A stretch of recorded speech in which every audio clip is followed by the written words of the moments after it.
queremos transmitiros la experiencia que Luis y yo vivimos pues en este desgraciado accidente que tuvo Luis, y también contaros lo que hicimos y por qué lo hicimos, ¿no? Antes que ello, pues también me gustaría agradecer a la doctora Marina Tirado pues digamos su invitación a hacer esta presentación, que para mí tengo que decir que es un honor. Igualmente pues a la doctora Roser, a la presidenta del CERMES, por este mismo motivo, y por supuesto pues a Irene de Torres, que se ha encargado, fue la persona que me contactó hace un tiempo, ya bastantes meses, y en fin, me dijo que el interés que tenía en que viniera a hacer esta presentación. Pues empezamos ya sin más dilación. Lo primero que voy a hacer va a ser, en primer lugar, lo que voy a hacer va a ser recordar lo ocurrido, y como yo creo que qué mejor sistema que recordar lo ocurrido que el que lo haga un periodista que siempre sabe condensar la información de las cosas en menos tiempo y transmitir mejor, ¿no? Entonces, pues vamos a poner un pequeño vídeo que en su momento hizo, bueno, de las muchas noticias que aparecieron en televisión y de TV2. Luego contaré a lo largo de la presentación, pues como decía, los principios que nos guiaron, basados siempre en investigaciones médicas, principios que guiaron esa rehabilitación. Y sí que me gustaría decir que en todo caso yo lo primero que digo en todas las presentaciones que he hecho y las entrevistas, etcétera, etcétera, es que lo primero y lo que uno tiene que hacer es contar con los profesionales de la rehabilitación, con los médicos, con los rehabilitadores, porque en definitiva ellos son los que saben. Dicho esto, está claro que luego la familia y por supuesto el paciente juegan un papel fundamental en la recuperación, ¿no? Entonces yo creo que es el conjunto de estos tres jugadores los que pueden conseguir los mejores resultados, ¿no? Y luego, como decía, pues iremos viendo la aplicación al caso de Luis y qué factores intervinieron en toda ella, ¿no? Lo iremos viendo a lo largo de la presentación, pero hay cuatro cosas muy importantes. El tiempo es un factor clave, importantísimo. La información, claro que sí, es decir, uno tiene que saber lo que tiene que hacer para hacer lo correcto, ¿no? El esfuerzo y la constancia, no me cansaré de decirlo, esto es un trabajo duro cuando ocurre un accidente, y el proceso de rehabilitación siempre es un trabajo muy duro, requiere esfuerzo, requiere mucha constancia, porque además en el caso de las rehabilitaciones cerebrales son largas. Y luego hay una componente fundamental que explicaremos un poquito más en detalle a lo largo de la presentación, y es que hace falta motivación, porque sin motivación no hay atención, y si no hay atención no se consigue nada, aunque uno intente hacer las cosas, ¿no? Lo veremos con más detalle. A veces la tenacidad, la fe en uno mismo y la música pueden salvar una vida, sobre todo cuando el sistema público de salud no cuenta con los recursos necesarios para hacerlo. En el siguiente reportaje veremos cómo un padre se vuelca en cuerpo y alma en recuperar a su hijo tras un desafortunado accidente que le tuvo 20 minutos clínicamente muerto. Este niño, que ahora practica buceo como pez en el agua, se llama Luis y hace 1 año y medio estaba en una UBI de Madrid y en coma profundo. Se había clavado jugando una pequeña navaja cerca del corazón y se pinchó una arteria que le desangró por dentro. Un accidente imprevisible que dejó a sus padres destrozados. El pronóstico de la mayor parte de médicos era caso perdido. Ha sido un proceso muy duro, muy dramático. Al final ha salido bien, ha acabado bien. José Manuel Gil, emprendedor, ingeniero de telecomunicaciones, no se resignó al diagnóstico médico. Apasionado de la neurociencia, había leído muchos libros sobre estimulación cerebral, así que decidió aplicar a su hijo un programa personalizado de rehabilitación. Por ejemplo, utilizó la música, la memoria de la música, pues padre e hijo habían aprendido a tocar el saxo antes del accidente. La verdad que Luis tenía muy interiorizadas las canciones que él y yo tocábamos habitualmente, ¿no? Y me puse a cantarlas y a cantarle las partituras. Bueno, es una imagen muy dura, pues porque incluso mientras se las cantaba me ponía a llorar y, en fin, la verdad que gracias a ese recuerdo que Luis tenía de esas, probablemente, ¿no?, esa estimulación a través de la música, pues Luis despertó, ¿no? Su profesor en la Escuela Municipal de Música de Pozuelo de Alarcón ha jugado un importante papel en su recuperación musical. Ha sido una evolución bárbara para una persona con 20 minutos de parada cardiorrespiratoria. Ahora mismo estamos viendo a un Luis en que prácticamente es el mismo que había antes del accidente, pues realmente esto es un milagro. La prescripción médica del Sistema Público de Salud fue rehabilitación de 1 hora y media a la semana y luego descanso. Sin embargo, el padre de Luis aplicó una rehabilitación intensa de 14 horas al día y de estimulación de los 5 sentidos. Lo que vemos aquí es un dibujo espontáneo. Se le pidió a Luis que dibujara una persona y una casa en noviembre del 2012. Entonces, pues bueno, vemos los dibujos muy simples, incluso cómo las líneas no están terminadas, el tejado de la casita no termina de unirse con la pared de la casa, y vemos la evolución al septiembre del 2013, donde podemos observar los dibujos muchísimo más elaborados, con detalles. Aquí no teníamos pelo, no teníamos pestañas, no teníamos nada. Aquí el dibujo está muchísimo más elaborado, ¿no? Creo que la constancia de la familia por trabajar con él diariamente, con diferentes tipos de ejercicios, preocuparse por buscar información, creo que es la clave del éxito. José Manuel sintió la necesidad de escribir un libro contando el proceso de recuperación de su hijo para ayudar a otros padres que pasen por su misma situación. Es un niño que tuvo una clínica gravísima, con unas imágenes muy patológicas, y que poco a poco, nosotros cuando estuvo ingresado, una vez que le dimos de alta a la UBI y él fue periódicamente a vernos a la UBI, veíamos que iba mejorando cada vez que bajaba. Iba mejorando la marcha, el movimiento, el lenguaje, que al principio era incomprensible. Poco a poco pues fue articulando. Luis quizás es el caso más espectacular y mejor que he visto nunca. La verdad que no recuerdo demasiado del accidente que me pasó, pero de lo que sí me acuerdo realmente es de la recuperación y de los procesos de los que tuve que pasar para estar como estoy hoy. Otra de las cosas que José Manuel sabía es que el ejercicio tiene un impacto radical en el cuerpo y en el cerebro. Tiene que ser un ejercicio que al cuerpo le exija un cierto nivel de estrés, no pegarse una paliza, evidentemente, pero el cuerpo tiene que verse estresado, porque es en ese momento cuando se producen o se aceleran o se fomentan los diferentes mecanismos hablando ya en concreto del cerebro, de la neuroplasticidad, ¿no? La neurogénesis, la, digamos, aparición de nuevas conexiones entre las neuronas. Pues yo, la verdad que al hacer deporte, mi único objetivo era estar fuerte y conseguir los abdominales, pero los abdominales están cerca, pero no he podido. Bueno, la rehabilitación deportiva es lo más importante una vez que has tenido una lesión.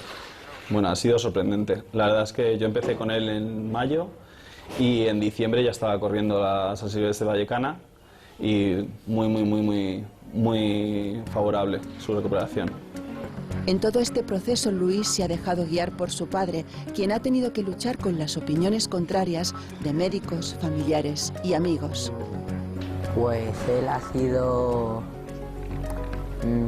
el motor, por así decirlo. Yo me dejaba llevar y bueno, también ha sido el que ha guiado toda la recuperación desde casa. Decía lo que yo tenía que hacer. Yo, sin más opción, lo hacía. Era o dar clase en la playa o en casa. Pero bien. Cuando Luis ya salió del hospital, entonces, bueno, pues la recomendación era que Luis tenía que descansar, que no se le podía tener trabajando tantas horas al día, que era un niño, que tenía que ser feliz. Luis salió del coma profundo, ciego, mudo y con el cuerpo semiparalizado. Su padre sabía que debía luchar contra reloj, pues la oportunidad de recuperación total se cierra al cabo de un año. A contracorriente, con determinación y asumiendo riesgos, consiguió despertar a su hijo y regalarle de nuevo la vida.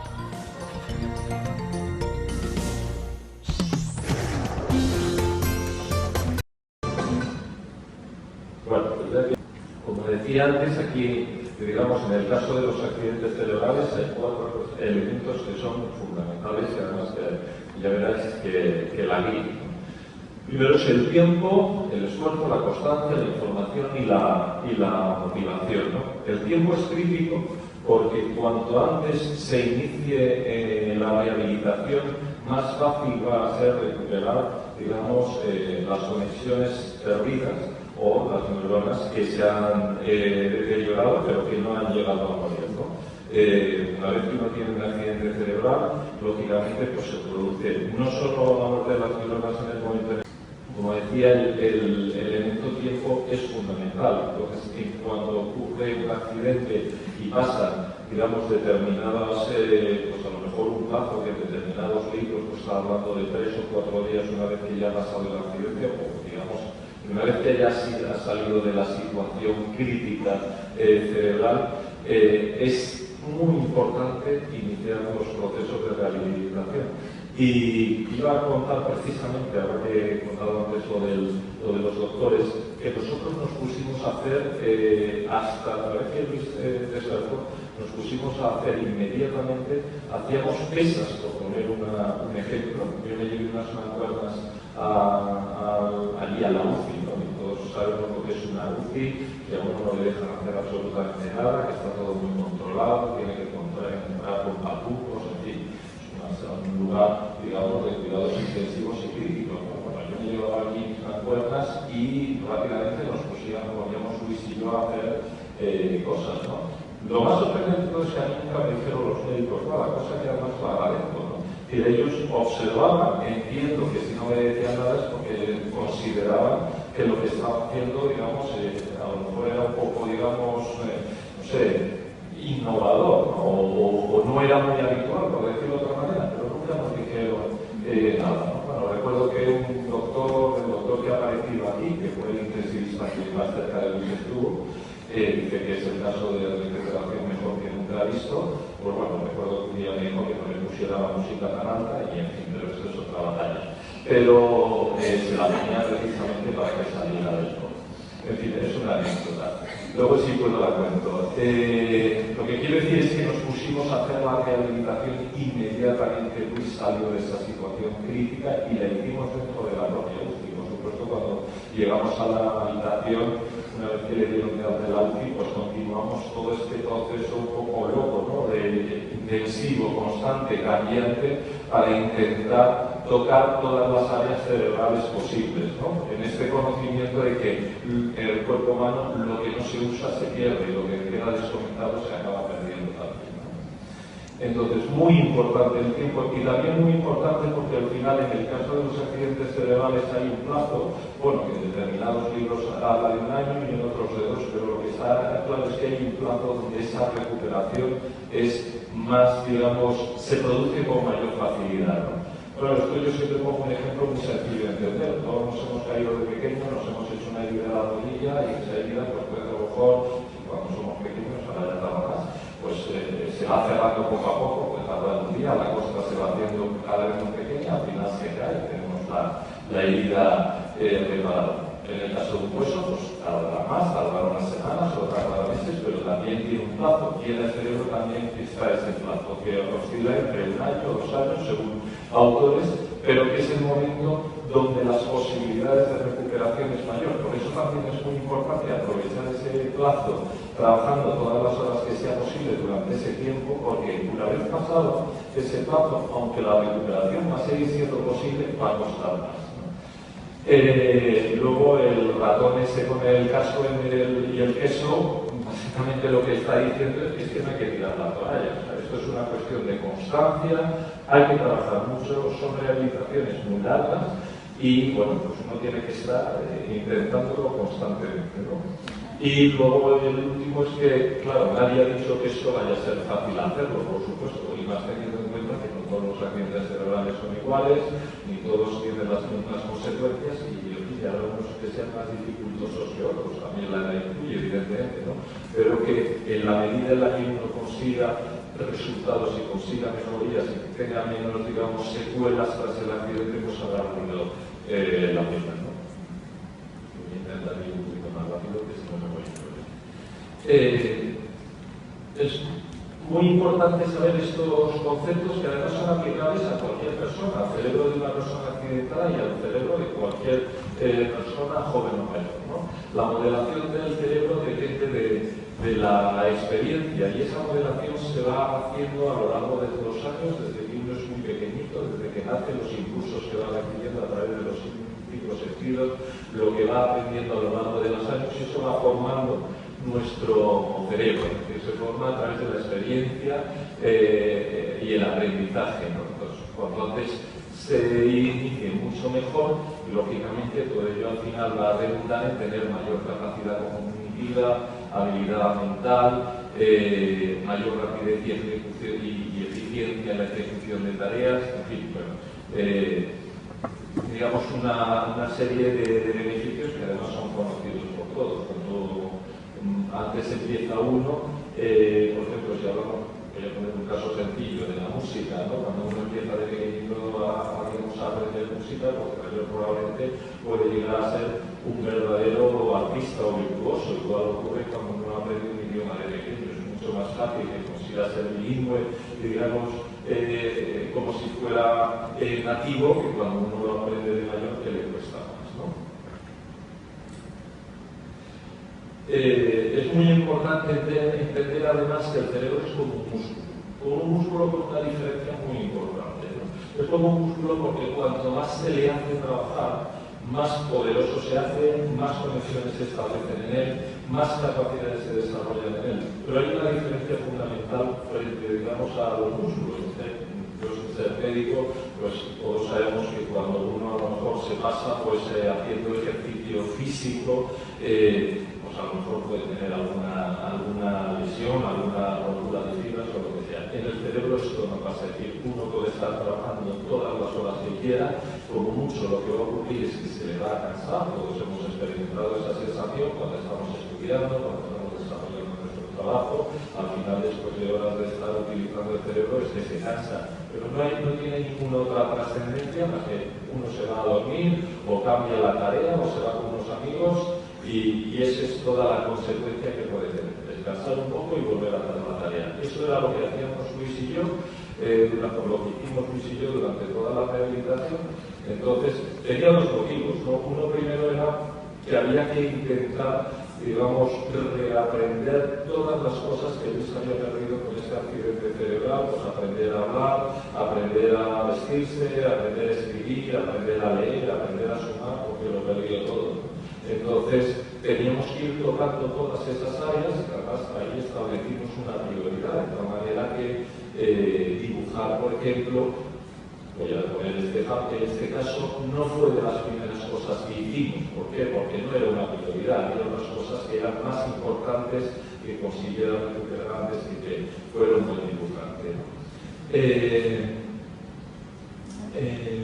Se me ha ido la cabeza lo que iba a decir. Bueno, y otra cosa es que, una primera era para tocar todas estas áreas, y la segunda es que efectivamente todos sabemos que cuando uno cambia de actividad, pues también descansa, ¿no? Y descansa porque estás utilizando probablemente otra parte del cerebro, ¿no? Con lo cual nosotros lo que hacíamos era tenemos un horario súper intensivo, que además viene en el libro, porque yo lo quise poner a posta en el libro, pues para que otras personas que, digamos, hubieran tenido un accidente vieran lo que hacíamos, ¿no? Estábamos cambiando constantemente de tarea, como digo constantemente, hablo de cada hora y media cambiábamos de actividad, ¿no? Y teníamos un plan muy riguroso que hacíamos durante todos los días, lo hicimos durante muchos días, durante todos los días de la semana, durante muchos meses y de manera constante, ¿no? Es verdad que Luis se cansaba, incluso que había veces pues, que se ponía burro, por decirlo de alguna manera, pero no había otra manera, es decir, era o hacer eso o quedar con secuelas, ¿no? También recuerdo, ya lo dice este reportaje que hemos visto, pues que tuvimos muchas peleas dentro de la familia precisamente, ¿no? Porque claro, no todo el mundo pensaba que esto era la manera de recuperarlo, ¿no? Había, digamos, otras personas dentro de la familia pues, que pensaban que, y dentro de la familia y fuera, me refiero también, ¿no? Que pensábamos que Luis no se le podía someter a este, digamos, trabajo tan intensivo, que tenía que descansar, era un niño, que tenía que ser feliz, bueno, pues todas estas cosas al final, o uno trabaja para tener un futuro sin secuelas, o si cedes a eso, pues al final lo que ocurre es que a lo mejor no llegas a conseguir la recuperación que nosotros hemos conseguido. Luego, aunque Luis hoy no ha podido estar aquí porque está haciendo los exámenes de cuarto de la ESO, que el señor sistema inglés, y allí tiene una reválida, pero me he traído un vídeo que hemos hecho con cortes, aprovechando cortes de vídeo de una de las asignaturas que hemos tenido que hacer este año, para que veáis cómo está el aula, ¿no? En fin, volvemos a donde estábamos. Entonces, lo que es muy importante entender es que cuando se produce un accidente de estos, el cerebro tiene esta capacidad de cambio y de reaccionar frente a las situaciones, ¿no? Esto es lo que se llama la neuroplasticidad. Tiene esa capacidad de cambio, un cambio físico, es decir, cambia internamente por dentro, ¿no? Y se reconfigura y se adapta tanto en respuesta a la experiencia, es decir, a lo que vivimos nosotros habitualmente, como en respuesta a un accidente también. Y además, una vez que ocurre un accidente, el cerebro se sitúa en un estado de, digamos, reactivo, ahora lo veremos, donde es proclive a recuperarse mucho más rápidamente y a cambiar mucho más rápidamente que en una situación normal, ¿no? Entonces, esta capacidad de cambio y de readaptación que tiene el cerebro es lo que hay que aprovechar precisamente durante ese plazo que hay, pues para conseguir la mayor recuperación posible, ¿no?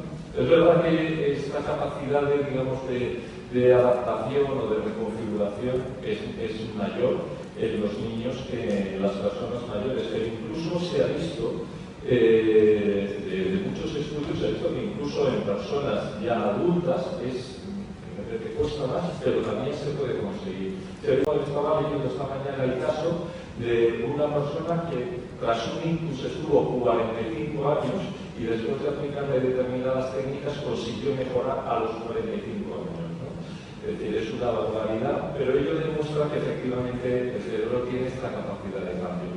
Como decía, es mayor en los niños que en los mayores, pero también es verdad que si los niños son muy pequeños, cuando no está formado el cerebro, a lo mejor hay una componente, digamos, de mayor dificultad, que si cuando ya el cerebro está, digamos, relativamente formado, porque hay una cosa que el cerebro tiene que es una especie de huella, lo que los libros se llaman la blueprint, ¿no? Y cuando hay un accidente del cerebro, si esa huella ya está creada, digamos que sabe hacia dónde se tiene, en la dirección en la que se tiene que recuperar, ¿no? Entonces, bueno, el tiempo es un factor clave, ya lo hemos visto, y además se ha visto en estudios. He ido poniendo a lo largo de la presentación pues diferentes médicos, científicos, investigadores que aparecen en la literatura, pues para ilustrar las afirmaciones que aparecen ahí. Vuelvo a insistir que yo lo que estoy contando no me lo he inventado, ni yo soy inventor de nada. Al final todo está escrito en los libros y lo que hay que intentar es aplicarlo, digamos, de la mejor manera posible y que esto tenga su difusión pues para, digamos, que otras personas que tengan un accidente pues se puedan beneficiar de ello, ¿no? Entonces, como decía antes, pues, tras un accidente el cerebro se sitúa en un estado de plasticidad reactiva, ¿no?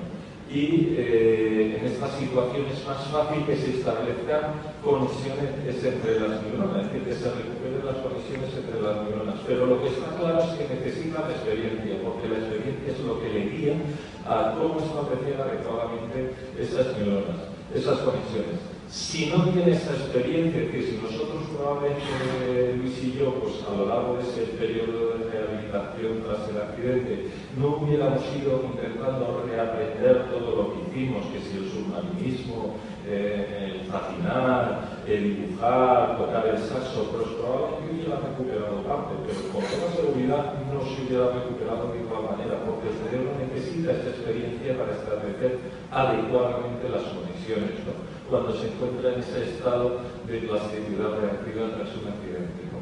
Entonces, para ello, como dice la transparencia, es imprescindible modelar la reorganización cortical a través de la experiencia, ¿no? Y seguimos. Entonces, los mecanismos que tiene el cerebro digamos, de la neuroplasticidad. Tampoco quiero enrollarme mucho porque seguro que aquí hay que ser muchísimo más que ellos, ¿no?, de estos aspectos. Pero bueno, pues una parte del nacimiento de neuronas. Hace años se pensaba que esto no era, ya bastantes años, se pensaba que esto no era posible. Hoy ya se sabe a ciencia cierta de múltiples investigaciones y constataciones que esto es así. Además ocurre a todas las edades. Lo que pasa es que es verdad que también hay maneras de activar y de potenciar la neurogénesis, es decir, el nacimiento de neuronas, ¿no? Hay otro mecanismo de la neuroplasticidad, es la sinaptogénesis reactiva, es decir, el establecimiento de conexiones debido a ese estado reactivo del cerebro tras el accidente, el establecimiento de conexiones en sustitución de las deterioradas, ¿no?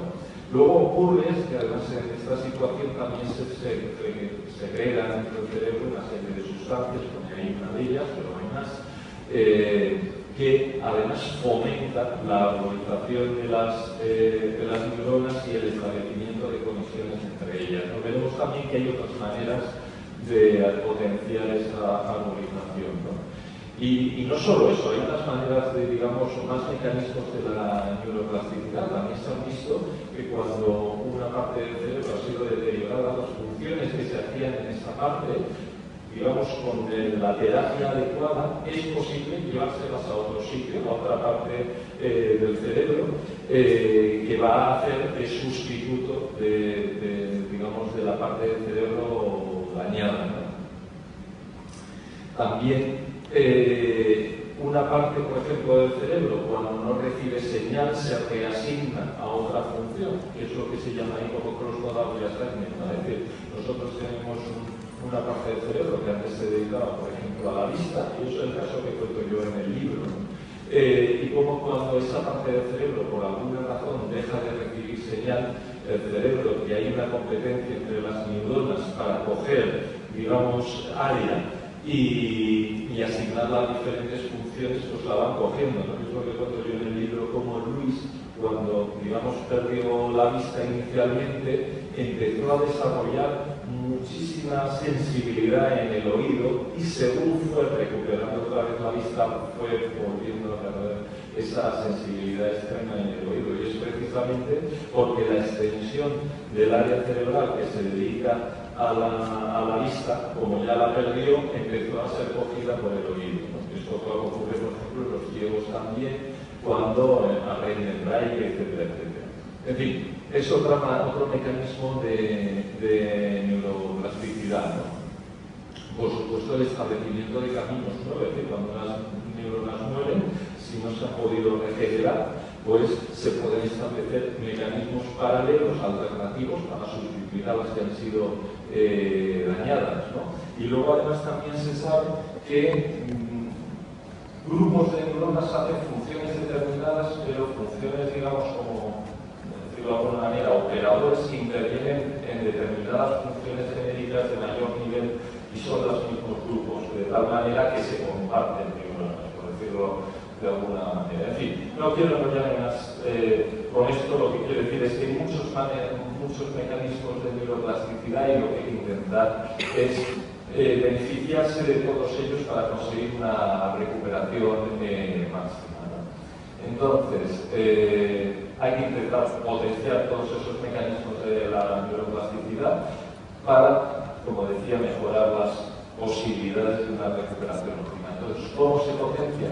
Pues en primer lugar con el ejercicio físico aeróbico. Se ha visto que el ejercicio físico aeróbico tiene una cualidad y es que genera estas sustancias de las que hablaba antes en el cerebro, estos factores neurotróficos, el BDNF y algunos otros, también adelante, que son sustancias que lo que hacen es que las neuronas se arbolicen mucho más y nacen neuronas nuevas a la vez, ¿no?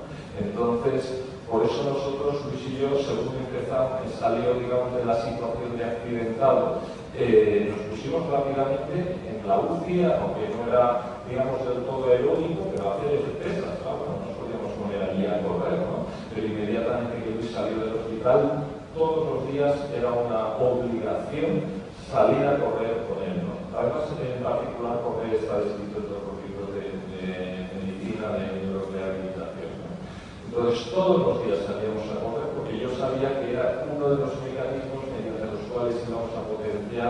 la neuroplasticidad. Pero claro, incluso aunque tú consigas potenciar esa neuroplasticidad, luego las neuronas que nacen y las conexiones que se establecen, tienes que, digamos, a través de la experiencia, tienes que activarlas, ¿no? Porque si no, las neuronas que nacen, si no se interconectan, acaban muriendo también. Entonces, eso se hace a través, como decía, de la experiencia, del reaprendizaje, del entrenamiento. Entonces, nosotros durante todo este tiempo que hicimos rehabilitación, ya lo he dicho antes, lo que hacemos era reaprender todo lo que había perdido Luis, ¿no? Y además, aunque pueda sorprender a la gente, se hace mediante tareas muy sencillas. Es decir, las capacidades que uno pierde se hace pues, coloreando dibujos, haciendo sumas y restas, hacer integrales.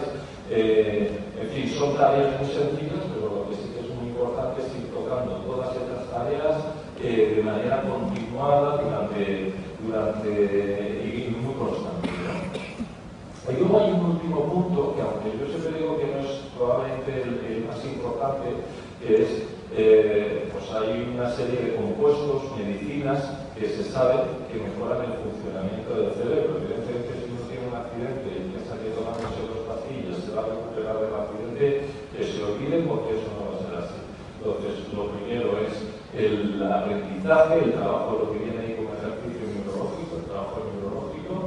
En la medida en la que el accidente se lo permita, el ejercicio físico es fundamental. Luego también hay que tener creatividad para elegir el ejercicio físico. Si uno a lo mejor no tiene facilidad pues para correr, por el estado en el que está quedado, pues a lo mejor con la ayuda, por supuesto, de su médico rehabilitador, a lo mejor puede diseñar otra serie de ejercicios que le permitan intentar conseguir hacer ese ejercicio físico, ¿no? Y luego, como decía, pues hay una tercera que es suministrar o administrar al paciente determinados compuestos, medicinas, que probablemente, o casi con seguridad, no es la parte más importante, pero que puede ayudar.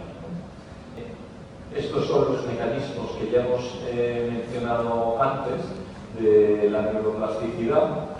En particular, ahí ves cómo habla de las diferentes sustancias que potencian la organización de las neuronas y la interconexión entre ellas, y que en muchos casos las vivencias sociales. Eso también hace que el cerebro se recupere, ¿no? Bueno, por supuesto, aparte de todo, lo que está claro es que el ejercicio físico permite una mayor oxigenación del cerebro, pero ya no, como habéis visto, es lo último que mencioné, porque realmente es un elemento más, no sé si el más importante, pero desde luego el de las sustancias que fomentan la neuroplasticidad es crítico, ¿no?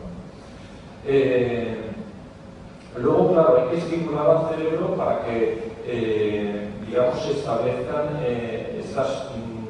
tanto las conexiones que se han perdido como nuevas conexiones, ¿no? Y esto se ha visto en múltiples estudios, que cuando tú sometes a un animal, a los ratones, a los monos, y por supuesto a las personas también, lo que se llaman los ambientes ricos en estimulación o los ambientes complejos, etc., se ha visto en múltiples ocasiones que, comparando los ratones animales digamos, en diferentes situaciones, unos cuando no están sometidos a estos ambientes ricos en estimulación y los que sí, en los que sí han estado sometidos a toda esta estimulación múltiple, en el caso de los ratones, pues con laberintos, con bolitas o ruedas que corren, se ha visto que desarrollan muchas más neuronas que los que no. Por lo tanto, es digamos, un mecanismo para fomentar esa recuperación, es decir, el poner al paciente en un ambiente rico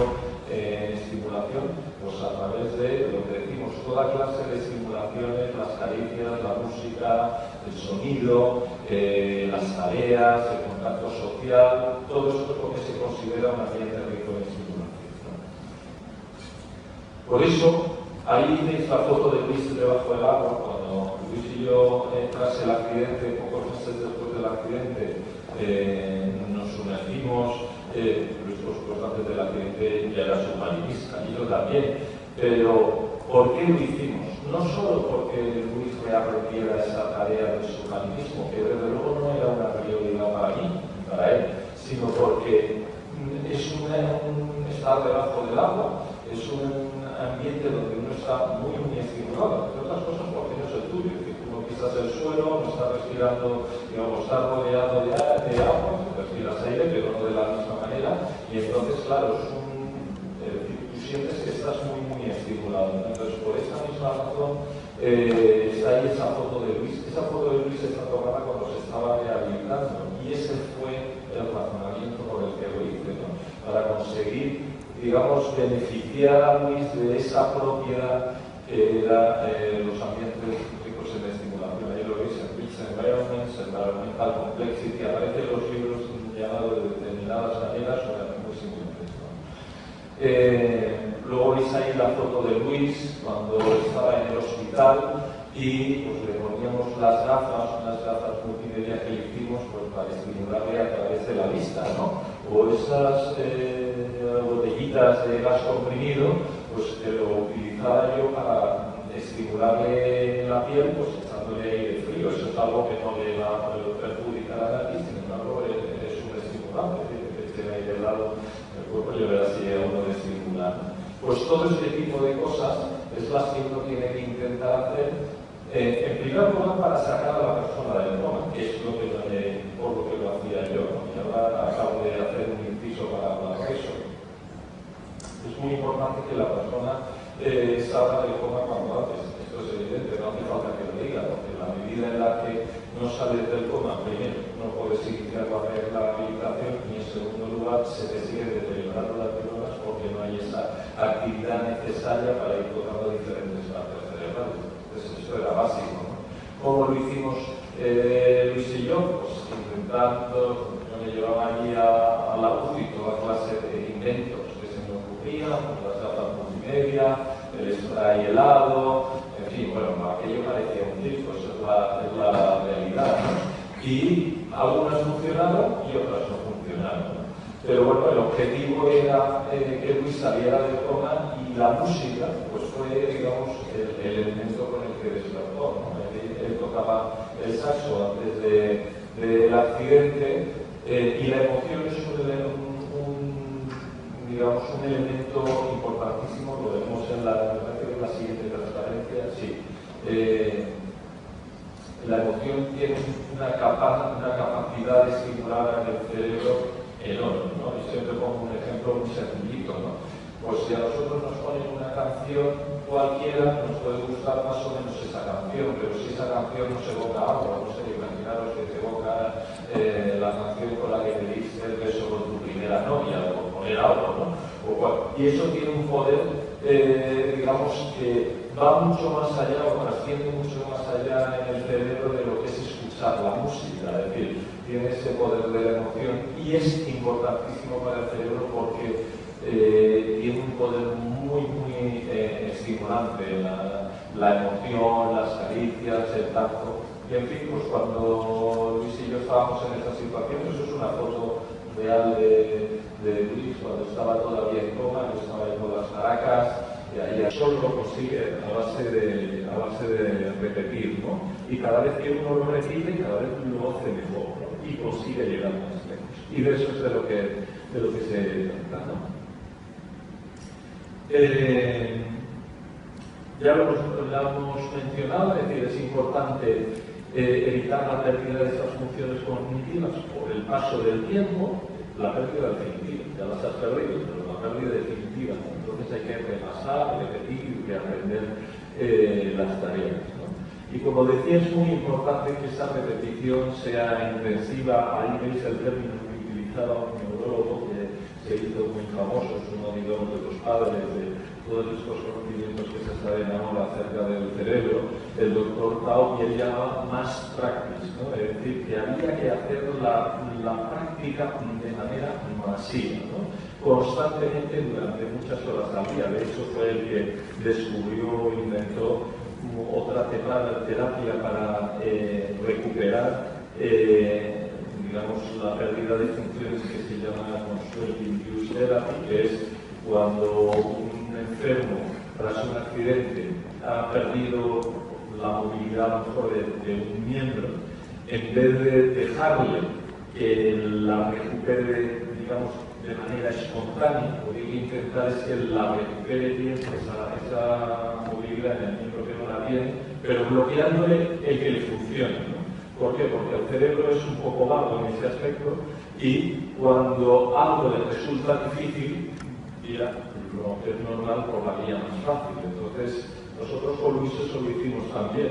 Describo yo en el libro cómo Luis pues, salió medio paralizado y paralizado de medio cuerpo. Entonces, por ejemplo, cuando comía, pues no le dejábamos que comiera con la mano que sí que era capaz de mover.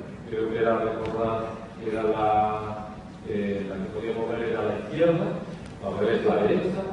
Entonces no le dejábamos mover esa mano, se la bloqueábamos nosotros y toda la familia nos poníamos a comer por la izquierda, ¿no? Con un doble sentido. En primer lugar, porque en la medida en la que él se esforzaba por utilizar el brazo que no podía mover bien, estaba consiguiendo rehabilitarse, ¿no? Es lo que se llama las técnicas de este doctor, que son bastante conocidas, constraining use therapy. Nosotros le sujetábamos para que no pudiera mover el brazo bueno.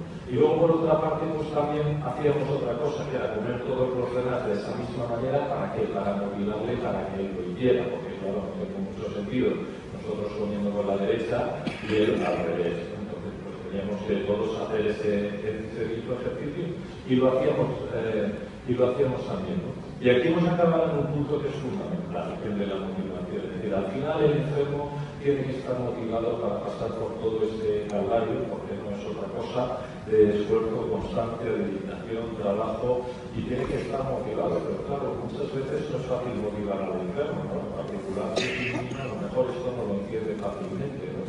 Entonces, bueno, pues hay que buscar elementos pues, para, si no lo va a entender de todas maneras, pues por lo menos que esté motivado el enfermo, ¿no? Pues convertir las tareas de rehabilitación en un juego, por ejemplo, que era lo que hacíamos en muchos casos, y por supuesto animarle con el vamos raza y en fin, que cada uno se le ocurra.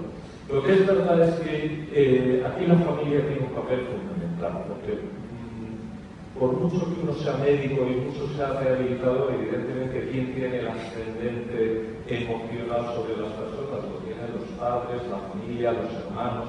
Entonces ese potencial hay que utilizarlo para que la familia también, digamos, de alguna manera toque la fibra fina de esa persona y la haga motivarse a hacer todo ese ejercicio que se lo van a diseñar los médicos y los rehabilitadores, pero que él tiene que querer hacerlo, porque si el enfermo no quiere hacerlo, no se va a recuperar, eso está claro, ¿no? O se recuperará, digamos, de la manera espontánea, pero no de una manera, digamos, motivada, ¿no? O sea, que la familia ahí juega un factor determinante. Y luego hay otra cosa, y es, el cerebro tiene una propiedad, y es que, para cambiar, y es que si no presta atención no cambia. Esto es como una puerta digital, ¿no? Es decir, si tú le pones un cero a algo que es una multiplicación por cero, siempre sale cero, da igual por lo que multipliques. Pues esto es exactamente igual. En la rehabilitación, si el enfermo no pone atención en lo que está haciendo, ese cambio del que estábamos hablando antes, del establecimiento de conexiones nuevas para recuperar esas tareas o el movimiento de esas funciones en que queda deterioradas en un sitio y llevárselas a otra parte del cerebro, no van a ocurrir. Por lo tanto, el cerebro, la persona tiene que prestar atención, y para prestar atención tiene que haber motivación. Eso está claro, porque cuando a uno no le interesa algo, pues no presta atención. Si no me interesa, pues no lo hago, o si lo hago con desgana. De hecho, todos conocemos pues, el caso, digamos, del estudiante que está ahora delante del libro, pero no estudia. ¿Por qué? No le interesa, pero no aprende. ¿Por qué? Porque si no le interesa lo que tiene que estudiar, pues no lo aprende por muchas cosas que esté delante. Por tanto, la atención es fundamental. Y de ahí se deriva que haya que motivar al enfermo, ¿no? Y luego hay una cosa muy importante, también es verdad, y esto tiene que ver con lo que he comentado antes de la...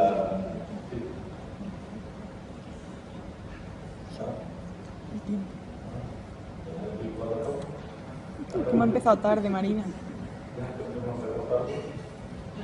Vale.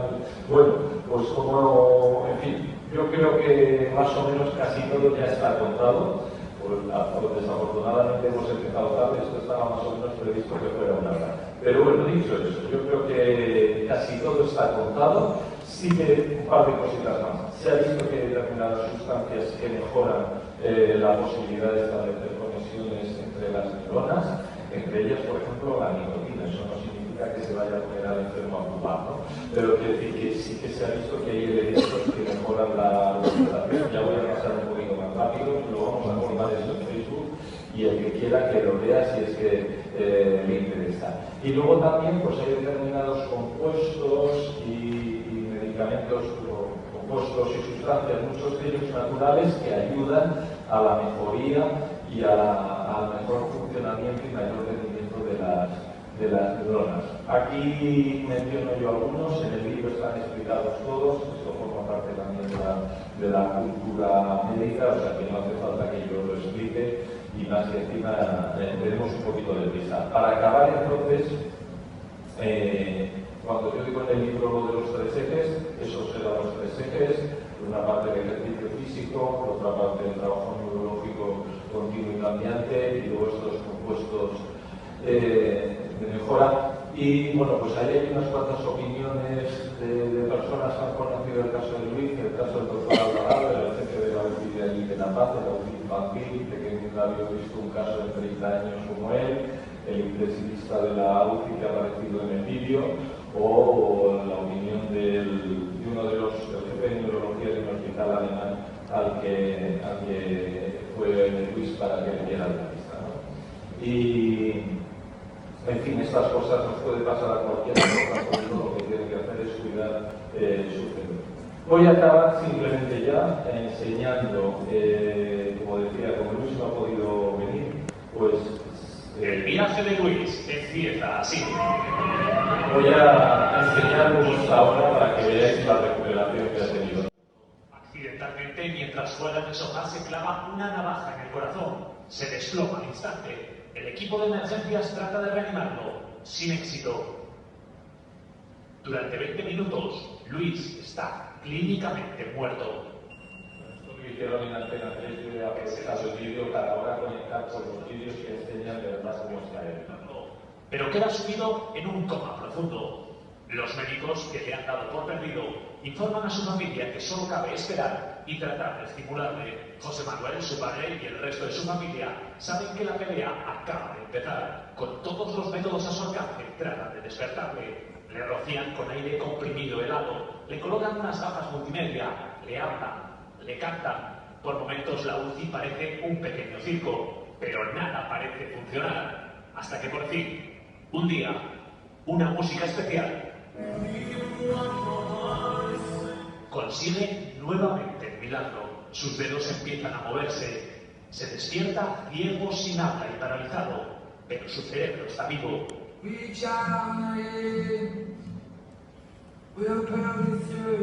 Con más fe aún en sus métodos, su padre empieza una dura rehabilitación basada en el ejercicio constante. Vamos, Luis, venga, hay que seguir corriendo. ¡Vamos, Rafa! El trabajo neurológico y fármacos adecuados. Su historia corre como la pólvora y su viaje se convierte en inspiración para muchos que han perdido la esperanza. Menos de 2 años después, Luis ha recuperado su vida y su familia le ha recuperado a él. Ahí le tenéis a Luis con la cometa.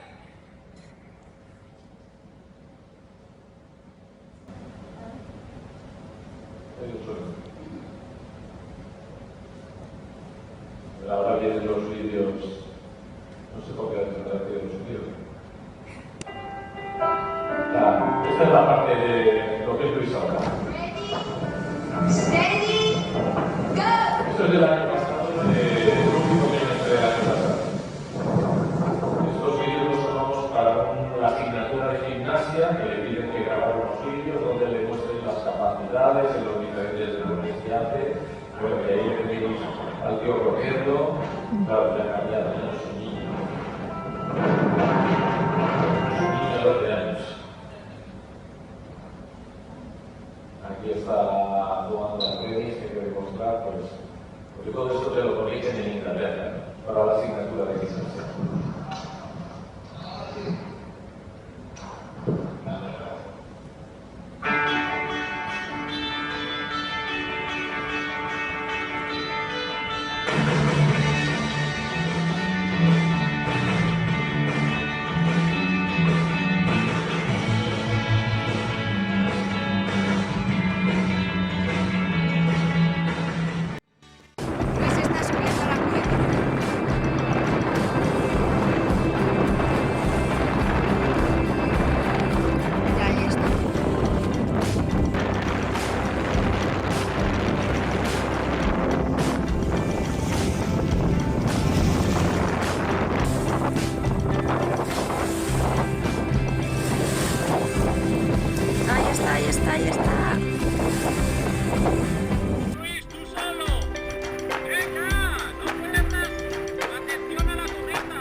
bodybuilding are dangerous sports. So during my performance in both sports, I like to wear safety measurement, safety equipment, and to respect the safety procedures. Espérate. Ahí, ahí. Muy bien, vale.